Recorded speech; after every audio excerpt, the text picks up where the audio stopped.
आखिरकार कनाडा के झूठ का पर्दाफाश हो ही गया। दुनिया के सामने भारत के खिलाफ जस्टिन ट्रूडो का झूठ उजागर हो गया। खुद जस्टिन ट्रूडो ने कबूल कर लिया है कि उनके पास कोई सबूत नहीं है। ट्रूडो के कबूलनामे पर भारत सरकार ने तीखा हमला किया। भारत सरकार ने जस्टिन ट्रूडो से पूछा है कि भारत और कनाडा के रिश्तों का जो नुकसान हुआ है उसका क्या, इसकी सारी जिम्मेदारी आपकी है। दरअसल जस्टिन ट्रूडो ने बुधवार को कबूल किया कि खालिस्तानी आतंकी हरदीप सिंह निज्जर की हत्या के मामले में कनाडा ने भारत को कोई ठोस सबूत नहीं दिया था। कनाडा के प्रधानमंत्री जस्टिन ट्रूडो ने ये बात एक जांच आयोग के सामने गवाही के समय कही। ट्रूडो के कबूलनामे पर भारत सरकार ने भी जवाब दिया। भारतीय विदेश मंत्रालय ने गुरुवार को कहा कि उसने जो भी सुना है वो नई दिल्ली के उस रुख की पुष्टि करता है जो कि हम लगातार कह रहे हैं कि कनाडा के आरोप झूठे हैं और बिना किसी सबूत के। भारत और कनाडा के बीच के जो संबंध खराब हुए हैं उनमें सारा दोष जस्टिन ट्रूडो का है।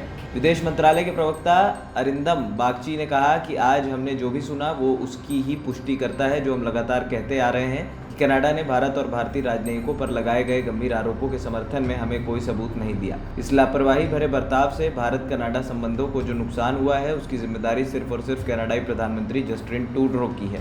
जस्टिन ट्रूडो ने बुधवार को स्वीकार किया कि जब उन्होंने पिछले साल खालिस्तानी हरदीप सिंह निज्जर की हत्या में भारत सरकार के एजेंटों की संलिप्तता का आरोप लगाया था तब उनके पास केवल खुफिया जानकारी थी और कोई ठोस सबूत नहीं था। संघीय चुनावी प्रक्रियाओं और लोकतांत्रिक संस्थाओं में विदेशी हस्तक्षेप की सार्वजनिक जांच के सिलसिले में ट्रूडो ने गवाही देते समय ये बात कही। ट्रूडो ने इस दौरान दावा किया कि भारतीय राजनयिक कनाडा के उन लोगों के बारे में जानकारी एकत्रित कर रहे थे जो नरेंद्र मोदी के नेतृत्व वाली सरकार से असहमत हैं और इसे भारत सरकार के उच्चतम स्तर और लॉरेंस बिश्नोई गिरोह जैसे आपराधिक संगठनों तक पहुंचा रहे थे। जस्टिन ट्रूडो का ये कबूलनामा ऐसे वक्त में आया है जब भारत के साथ कनाडा के रिश्ते काफी तल्ख हो चुके हैं। कनाडा का आरोप है कि खालिस्तानी आतंकी निज्जर की हत्या में भारतीय एजेंट और राजनयिक शामिल हैं। हालांकि बुधवार को जब ट्रूडो कमेटी के सामने पेश हुए तो उन्होंने कहा कि उस समय ये मुख्य रूप से खुफिया जानकारी थी, न कि ठोस सबूतों पर आधारित प्रमाण। मुझे इस तथ्य के बारे में जानकारी दी गई कि कनाडा और संभवतः फाइव आइज सहयोगियों से खुफिया जानकारी मिली है जिससे स्पष्ट हो गया कि भारत इसमें शामिल था। भारत सरकार के एजेंट कनाडा की धरती पर कनाडा के नागरिक की हत्या में शामिल थे, मगर मैंने आरोप को साबित करने वाले भारत को कोई ठोस सबूत नहीं दिए थे। अब आपको बताते हैं कि भारत और कनाडा में तल्खी क्यों आई। दरअसल भारत और कनाडा के रिश्तों में तल्खी उस वक्त और आ गई जब कनाडा ने ओटावा में